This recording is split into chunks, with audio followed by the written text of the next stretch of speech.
28 दिसंबर 2024 प्रातः मुरली। ओम शांति। बाप दादा मधुबन।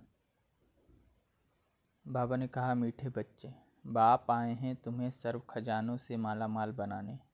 तुम सिर्फ ईश्वरी मत पर चलो, अच्छी रीति पुरुषार्थ कर वर्षा लो, माया से हार नहीं खाओ। प्रश्न है, ईश्वरी मत, देवी मत और मनुष्य मत में कौन सा मुख्य अंतर है?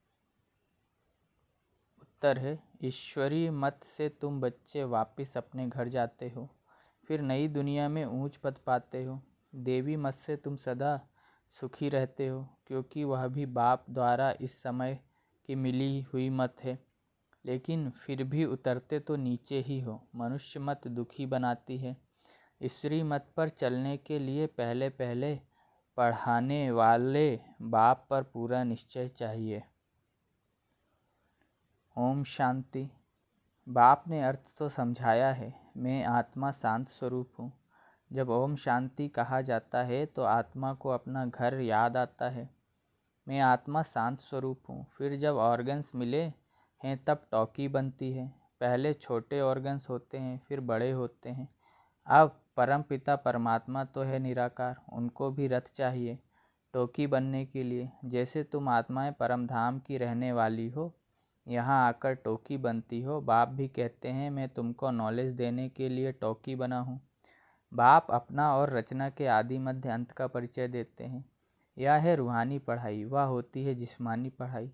वह अपने को शरीर समझते हैं। ऐसे कोई नहीं कहेंगे कि हम आत्मा इन कानों द्वारा सुनती हैं।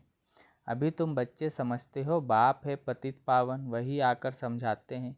मैं कैसे आता हूँ? तुम्हारे मिसल में गर्भ में नहीं आता हूँ, मैं इनमें प्रवेश करता हूँ। फिर कोई प्रश्न ही नहीं उठता। यह रथ है, इनको माता भी कहा जाता है। सबसे बड़ी नदी ब्रह्मपुत्रा है, तो यह है सबसे बड़ी नदी। पानी की तो बात नहीं, यह है महानदी, अर्थात सबसे बड़ी ज्ञान नदी है। तो बाप आत्माओं को समझाते हैं, मैं तुम्हारा बाप हूँ। जैसे तुम बात करते हो, मैं भी बात करता हूँ। मेरा पाठ तो सबसे पिछाड़ी का है। जब तुम बिल्कुल पतित बन जाते हो, तब तुमको पावन बनाने के लिए आना होता है। इन लक्ष्मी नारायण को ऐसा बनाने वाला कौन? सिवाय ईश्वर के और कोई के लिए कह नहीं सकेंगे। बेहद का बाप ही सर्व का मालिक बनाते होंगे ना। बाप ही ज्ञान का सागर है। वही कहते हैं, मैं इस मनुष्य सृष्टि का चैतन्य बीज हूँ। मैं आदि मध्य अंत को जानता हूँ। मैं सत हूँ, मैं चैतन्य बीज रूप हूँ। इस सृष्टि रूपी झाड़ की मेरे में नॉलेज है। इसको सृष्टि चक्र अथवा ड्रामा कहा जाता है। यह फिरता ही रहता है। वह हद का ड्रामा 2 घंटे चलता है। इसकी रील 5000 वर्ष की है। जो टाइम पास होता जाता है 5000 वर्ष से कम होता जाता है। तुम जानते हो, पहले हम देवी देवता थे, फिर आहिस्ते आहिस्ते हम क्षत्रिय कुल में आ गए। यह सारा राज बुद्धि में है ना, तो यह सिमरण करते रहना चाहिए। हम शुरू में पहाड़ बजाने आए थे तो हम सो देवी देवता थे। 1250 वर्ष राज्य किया। टाइम तो गुजरता जाता है ना। लाखों वर्ष की तो बात ही नहीं, लाखों वर्ष का तो कोई चिंतन कर भी ना सके। तुम बच्चे समझते हो, हम यह देवी देवता थे, फिर पहाड़ बजाते, वर्ष पिछाड़ी वर्ष पास करते अभी कितने वर्ष पास कर चुके हैं। धीरे धीरे सुख कम होता जाता है। हर एक चीज़ सतो प्रधान, सतो रजो तमो होती है। पुरानी जरूर होती है। यह फिर है बेहद की बात। यह सब बातें अच्छी रीति बुद्धि में धारण कर फिर औरों को समझाना है। सब तो एक जैसे नहीं होते, जरूर भिन्न भिन्न रीति समझाते होंगे। चक्र समझाना सबसे सहज है। ड्रामा और झाड़ दोनों मुख्य चित्र हैं। कल्प वृक्ष नाम है ना। कल्प की आयु कितने वर्ष की है, यह कोई भी नहीं जानते। मनुष्यों की अनेक मत हैं, कोई क्या कहेंगे, कोई क्या कहेंगे। अभी तुमने अनेक मनुष्य मत को भी समझा है और एक ईश्वरी मत को भी समझा है। कितना फ़र्क है। ईश्वरी मत से तुमको फिर से नई दुनिया में जाना पड़े और कोई की भी मत से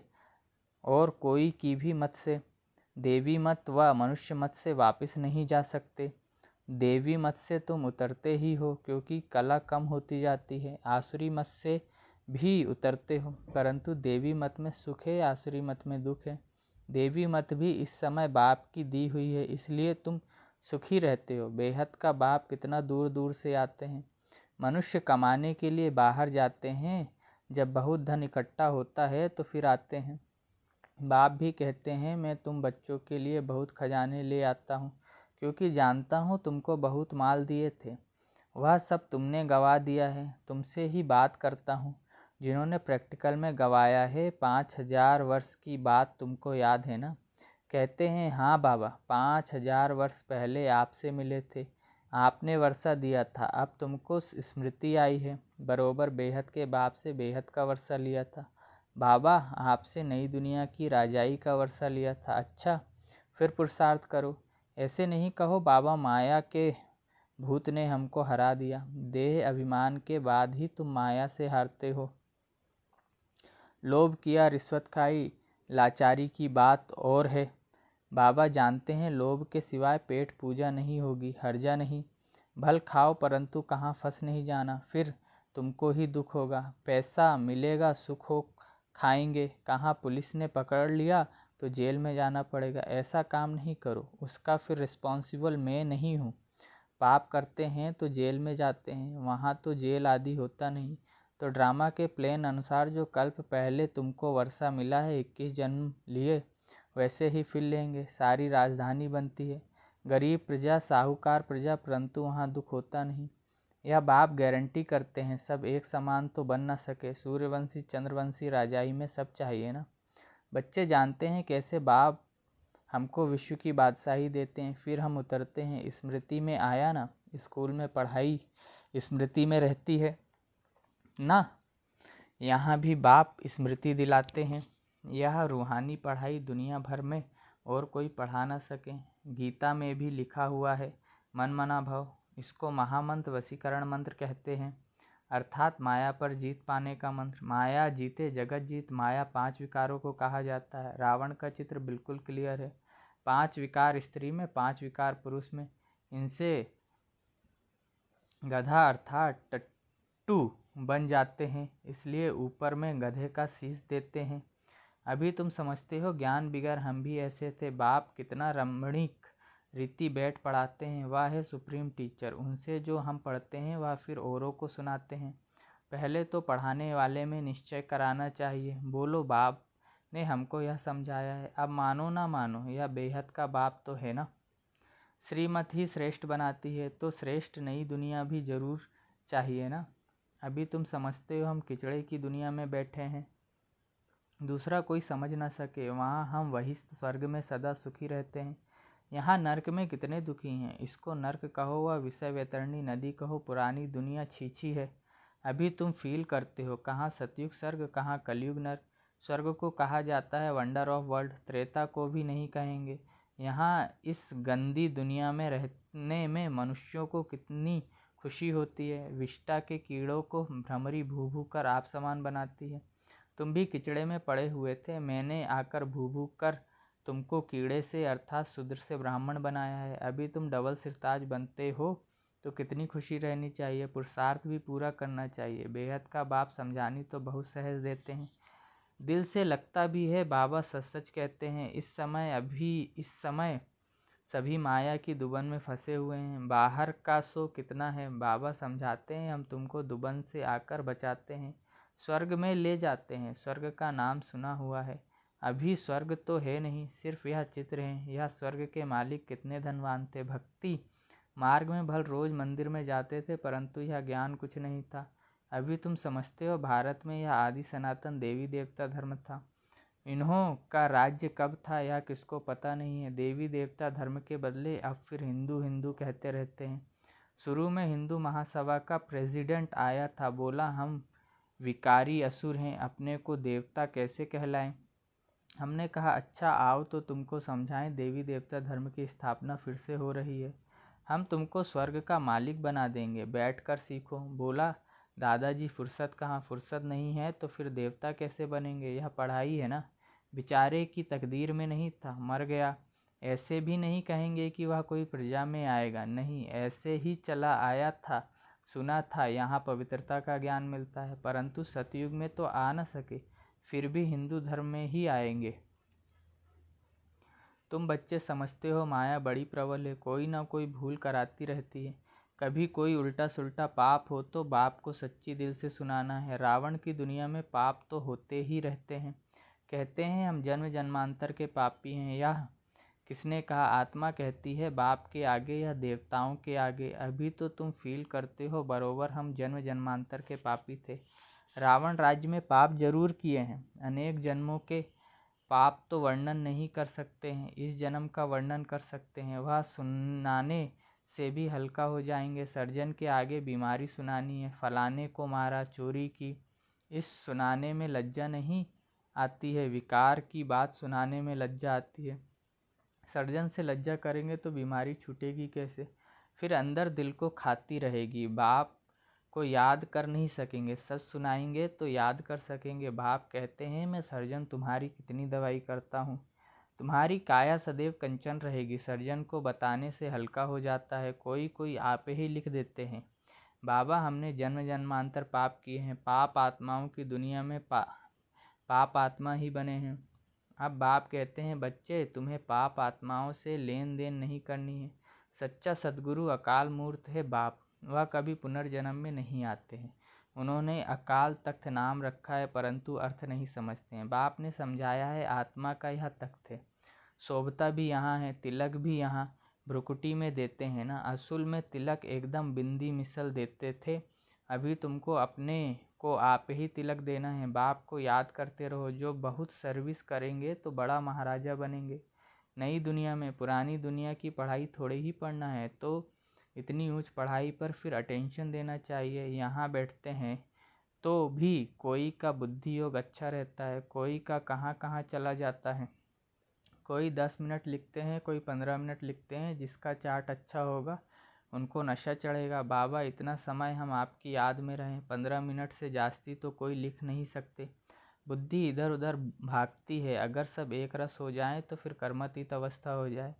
बाप कितनी मीठी मीठी लवली बातें सुनाते हैं, ऐसे तो कोई गुरु ने नहीं सिखाया। गुरु से सिर्फ एक थोड़े ही सीखेगा, गुरु से तो हजारों सीखे ना। सतगुरु से तुम कितने सीखते हो? यह है माया को वश करने का मंत्र। माया 5 विकारों को कहा जाता है। धन को संपत्ति कहा जाता है। लक्ष्मी नारायण के लिए कहेंगे इन्होंने पास बहुत संपत्ति है। लक्ष्मी नारायण को कभी माता पिता नहीं कहेंगे। आदि देव आदि देवी को जगत पिता जगत अम्बा कहते हैं, इनको नहीं। यह स्वर्ग के मालिक हैं। अविनाशी ज्ञान धन लेकर हम इतने धनवान बने हैं। अम्बा के पास अनेक आशाएं लेकर जाते हैं, लक्ष्मी के पास सिर्फ धन के लिए जाते हैं और कुछ नहीं। तो बड़ी कौन हुई यह किसको पता नहीं। अम्बा से क्या मिलता है, लक्ष्मी से क्या मिलता है? लक्ष्मी से सिर्फ धन मांगते हैं, अम्बा से तुमको सब कुछ मिलता है। अम्बा का नाम जास्ती है क्योंकि माताओं को दुख भी बहुत सहन करना पड़ा है, तो माताओं का नाम जास्ती होता है। अच्छा फिर भी बाप कहते हैं बाप को याद करो तो पावन बन जाएंगे। चक्र को याद करो, देवी गुण धारण करो, बहुतों को आप समान बनाओ। गॉड फादर के तुम स्टूडेंट हो, कल्प पहले भी बने थे, फिर अब भी वही एम ऑब्जेक्ट है। यह है सत्य नर से नारायण बनने की कथा। अच्छा बाबा याद प्यार दे रहे हैं। मीठे मीठे सिकलधे बच्चों प्रति माता पिता बाप दादा का याद प्यार और गुड मॉर्निंग। रूहानी बाप की रूहानी बच्चों को नमस्ते। मुझ रूहानी बच्चे की रूहानी माता पिता मम्मा बाबा बाप दादा को याद प्यार, गुड मॉर्निंग और नमस्ते। शुक्रिया बाबा, शुक्रिया आपका, पद्मा पदम गुना शुक्रिया। धारणा के लिए मुख्य सार है। पहला है, अपनी बीमारी सर्जन से कभी भी छिपानी नहीं है। माया के भूतों से स्वयं को बचाना है। अपने को राज तिलक देने के लिए सर्विस जरूर करनी है। दूसरा है, स्वयं को अविनाशी ज्ञान धन से धनवान बनाना है। अब पाप आत्माओं से लेन देन नहीं करनी है, पढ़ाई पर पूरा अटेंशन देना है। वरदान है, इस कल्याणकारी युग में सर्व का कल्याण करने वाले प्रकृति जीत माया जीत भव। विस्तार है, संगम युग को कल्याणकारी युग कहा जाता है। इस युग में सदा ये सोमान याद रहे कि मैं कल्याणकारी आत्मा हूँ। मेरा कर्तव्य है पहले स्व का कल्याण करना, फिर सर्व का कल्याण करना। मनुष्य आत्माएं तो क्या हम प्रकृति का भी कल्याण करने वाले हैं, इसलिए प्रकृति जीत माया जीत कहलाते हैं। जब आत्मा पुरुष प्रकृति जीत बन जाती है तो प्रकृति भी सुखदायी बन जाती है। प्रकृति व माया की हलचल में आ नहीं सकते, उन्हों पर अकल्याण के वायुमंडल का प्रभाव पड़ नहीं सकता। स्लोगन है, एक दूसरे के विचारों को सम्मान दो तो माननीय आत्मा बन जाएंगे। अच्छा, ओम शांति।